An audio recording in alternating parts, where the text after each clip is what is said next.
Hello guys, welcome back to Board Draw. We're here with another Euros group preview. Group C this time. It's the group with the mighty England involved. Roz, give me the rundown of the group. So England, our bloody boys, are joined by Slovenia, Denmark and Serbia.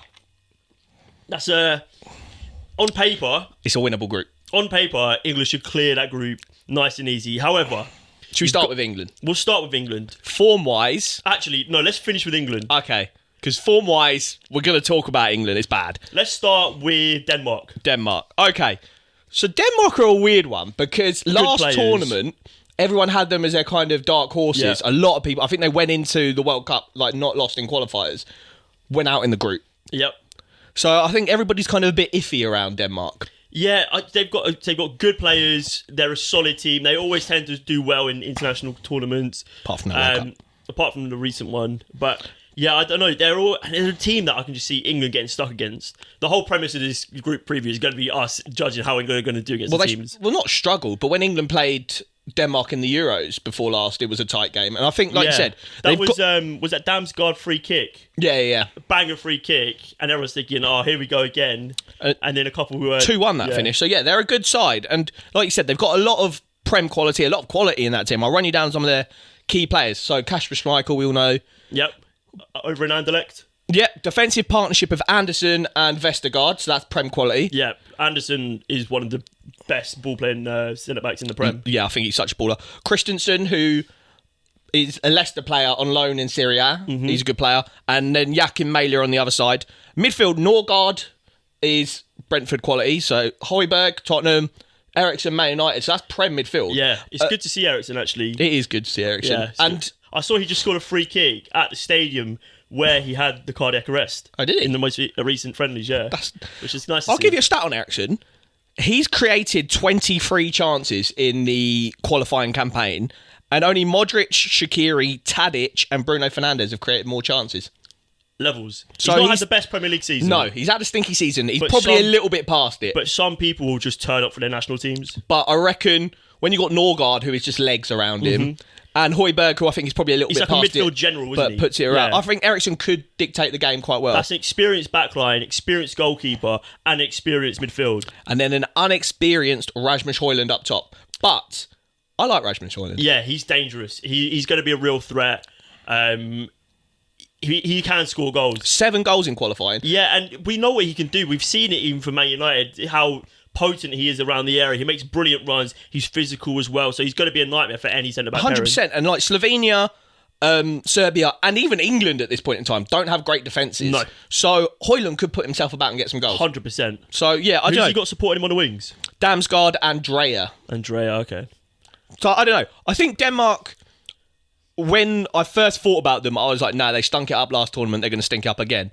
But I think this group could be weird. I think they could pull something out of this group. Because I think in my back of my mind, I just think England form-wise just stink. Yep. And I think could be one of these teams is going to upset England. I agree. Let's move on to Serbia. Let's do it. Up top, Mitrovic and Vlahovic. Yeah, 2 big names. This is my worry for England. With like the injuries and like John Stones coming off the other night and no Harry Maguire, blah, blah, blah. The teams in our group have good forwards. And big physical forwards. Like Mitrovic and Vlahovic, they could have a field day with our defence. We saw Mitro done to Trent a couple of seasons ago. Rasmus Højlund could do it. And then we'll go back to Slovenia after, but they've got Benjamin Sesko. Yeah. So there's big forwards. Obviously, we've got Harry Kane. But there's big forwards in this group that could upset defences if the defences aren't on form. 100%. Who else have Serbia got in their team that are going to cause some issues? So midfield of Milinkovic-Savic, who's now in Saudi Arabia, and Gudelj, who I think plays for Napoli. Milinkovic-Savic, no big name. And then knitting it all together, Dusan Tadic. Yeah, Dusan Tadic, who seems to age like fine wine. Yeah, baller. And I think, him feeding passes through to Mitrovic and Vlahovic. I think Serbia probably aren't going to get out of the group, but they're going to be hard to beat. Yeah, we'll talk about it in a minute, but for me, it's between them, Denmark and England, who are going to fulfil those top 2 spots. Okay, so let's quickly jump to the other team before we talk about England, Slovenia. Yeah. This is their first Euros in 24 years. Yeah, they're not a powerhouse of a team. They're not, but they've got 2 powerhouse names. In goal, Jan Oblak. Jan Oblak, And then up top, Benjamin Sesko. Jan Oblak's one of the most disrespected goalkeepers. Yeah, I think he's so good. I think for a couple of years he was maybe the best in the world. Yeah, 100%. And Benjamin Sesko, he's a name that's been Hot property Arsenal boy. Thrown around recently. A lot of teams interested in him. But yeah, they've got, like you say, every team in this group has a world-class forward. Yeah. Mitro, Rasmus Højlund, Vlahovic, Sesko, and Harry Kane. Harry Kane. But yeah, I think Slovenia, like you said, I don't think they've got enough anywhere else on the pitch. But if you give Sesko a chance, especially if England try and dominate the game high up the pitch, Sesko on the break, so quick, so powerful, he could skin a lot of our back line. Yeah, we saw what Lukaku done to Lewis Dunk. Well, mate, and if Lewis Dunk even touches the field. Let's talk about England, because obviously that's where our allegiances lie. Yeah, so unless Italy do well, then I'll flip flop. So, what should we start on? Our form, the actual squad that Southgate's taken? So, let's start on the squad. Okay, shall I run you through the whole squad? Yeah, like let's do it. 26 or 23 man. So, in goal, our options are Dean Henderson, Jordan Pickford, Aaron Ramsdale. Yep. Aaron Ramsdale didn't cover himself in glory last game. I thought he had an alright game, apart from the goal. Yeah. So it probably will be Pickford. You probably wouldn't change that anyway, so that's fine. Defenders, oh my God. Lewis Dunk, Joe Gomez, Mark Gahey, Ezri Konsa, Luke Shaw, John Stones, Kieran Trippier, Kyle Walker. Yeah, it's bad because you've got Luke Shaw, who's not played football since February. He's the only left-sided player in that squad. Yeah. And you've got John Stones, who's only just come back from injury, and he's played 45 minutes, and then got injured again. I haven't seen any update on that yet. No, neither have I. But fingers crossed it was just precautionary. But yeah, the rest of it doesn't really cover itself in glory. I thought, we'll talk about this a little bit later on, but I thought Kyle Walker's not looking like the same player he was. No, I did a tweet kind of off the cuff what my team would be. We'll probably discuss what our starting lineup will be. But I ditched Kyle Walker for Trent because I think Trent has to play. Yeah, I agree. In midfield, obviously, we've got Trent for some reason. I don't think we should play Trent in midfield, but he's listed as a midfielder. So you've got Trent, Conor Gallagher, Kobbie Mainoo, Declan Rice and Adam Wharton. I think that's pedigree. That's good. That's good. I don't mind it. I like the fact that he's been brave with the squad. He's not just going with the players that he likes and what he knows, and he's gone with people who are in good form and are going to have something to give.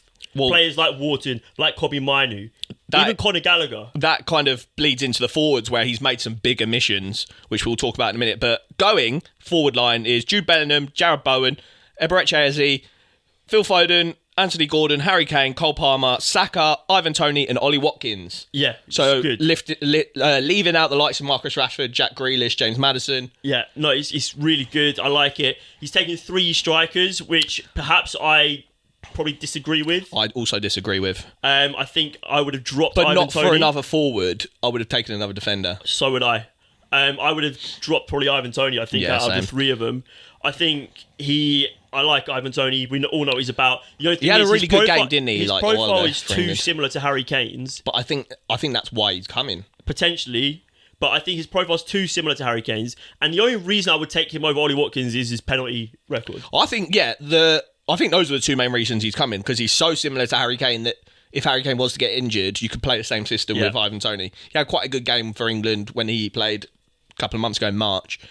And then penalties. I think Gareth Southgate's probably a bit traumatised about the penalty situation. Yeah, probably. And so wants some penalty skills. Yeah, no, agreed.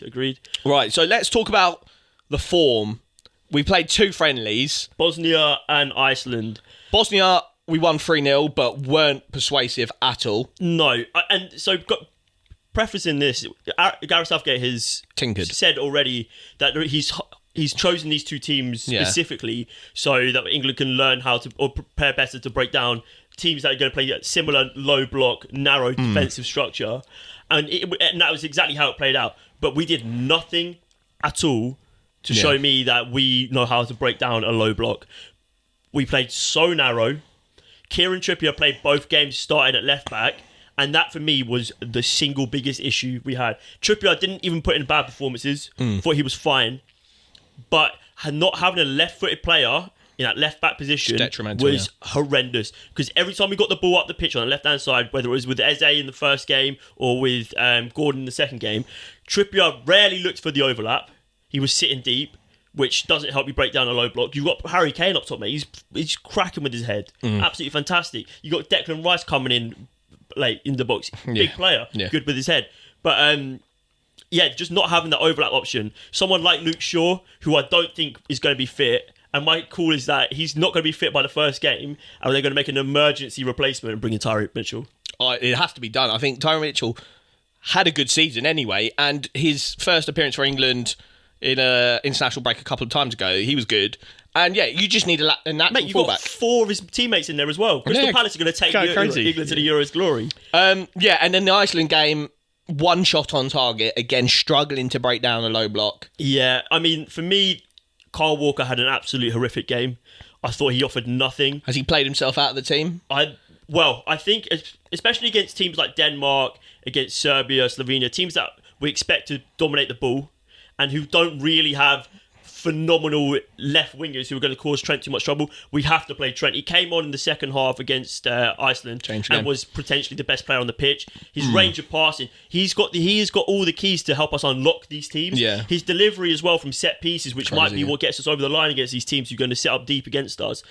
He's got to be in that starting 100%. Position. Should we? The other point was, I think having a midfield 2 with Mainu and Rice, or even Wharton and Rice, or even Gallagher and Rice, I think it's too negative. So what would your midfield situation be? I think we play Jude in the left 8. Jude in the left 8 and Foden. And one of Foden or Palmer in the central 10. I like it. So should we do our England first game lineup? Yeah, so England versus Serbia, Sunday, 8 o'clock. Who's starting goal for you? Be there or be square. It's got to be Jordan Pickford. Yeah. I like Ramsdale, and I think if he'd kept the Arsenal number 1... he would be our number 1. He'd be our number 1, but he's not played this season, and Pickford's done all right. So, Pickford. And then a back line for me, centre-backs, if John Stones is fit. Branthwaite, how is he not going to the tournament? We forgot to mention him. So we've got Trippier, Walker, Trent, and Ezri Konsa. So we've got 4 players that can play right back, and we've got 1 player who can play left back naturally. So bad. Jared Branthwaite could play left back. And he's so much better than Lewis Dunk, who got a call up. I like Ezri Konsa, but Jared Branthwaite's better than Ezri Konsa. He offers what we need more than Ezri Konsa. I think Ezri Konsa's played well. Same. And he's probably on better form. Like, Gay's just come back from injury. He's on better form than Gay. And you lose Harry Maguire. And Joe Gomez as well. What's you he lose doing Harry Maguire, and you replace him with someone who's just as good in the air. Yeah, 100%. And better with his feet. Yeah, physical monster. Back to the starting so you're back 4. 11. So Jordan Pickford in goal, and then a duo of John Stones and Gay. Yep, if John Stones is fit. John Stones on the left or the right? The right. Yeah, I agreed. Gay left. Right back Trent. Yep. I think he has to start and pretty much has to be England's source of creativity. And then left back, if Luke Shaw is fit, Luke Shaw. 100%. If it's not, Ezri Konsa. Oh, you're going Ezri Konsa left back? Yeah, I quite like Ezri Konsa. At left back, I think I'd go Gomez at left back. I'd take Gomez. Like you said, I don't want to see Trippier there again. Yeah, Konsa. I've seen Gomez play more left back than Konsa. Yeah, I agree. And I actually didn't mind him for Liverpool. I think he got up the pitch quite nicely. Yeah, no, I don't mind Joe Gomez. So, yeah, your back line, so you've got Pickford, Trent, Stones, Gahey, and Konsa. I've got Pickford, Trent, Stones, Gahey, and Gomez. Lovely. What's your midfield situation? So you said Rice with Bellingham. Bellingham on the left 8, and then Foden sitting a little bit just ahead in the pocket as the 10. Oh, no Palmer. No Palmer. Oh, mad. So I'd go Rice, Wharton, and Bellingham. Okay. And then right wing, Bukayo Saka has to play every game that he's available for. He's the only proper natural wide right winger. Like Palmer, if you play there, he looks to tuck in. Yep. Bowen, to be fair, probably does hope and touch that. But yeah, Saka, and he's probably last 2 tournaments been England's best player. He's just consistent throughout, isn't he? And I hope, because when he came on against Iceland, he looked a bit leggy. He's obviously just recovering from a calf injury, I believe. So hopefully he can pick up a little bit of fitness throughout the group stage. Yeah, Saks right wing, Foden left wing. I don't really like him there, but I think Foden has to play. And then Harry Kane up top. Yeah, I'm going Saks on the right. Come on. I'm going Kane in the middle, of course. Cole Palmer on the left. Yeah, I really So you're just getting in all the big hitters. You just got to get them all in. Yeah, I think so. Yeah. I think we just tell Declan Rice, you don't need to come past the halfway line, really. Yeah. And then everyone else, just do what the fuck you want to do.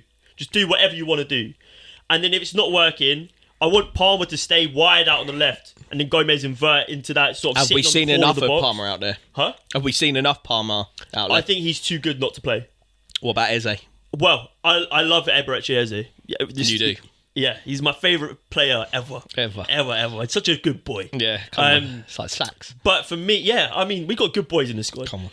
But for me, he's going to be the secret weapon.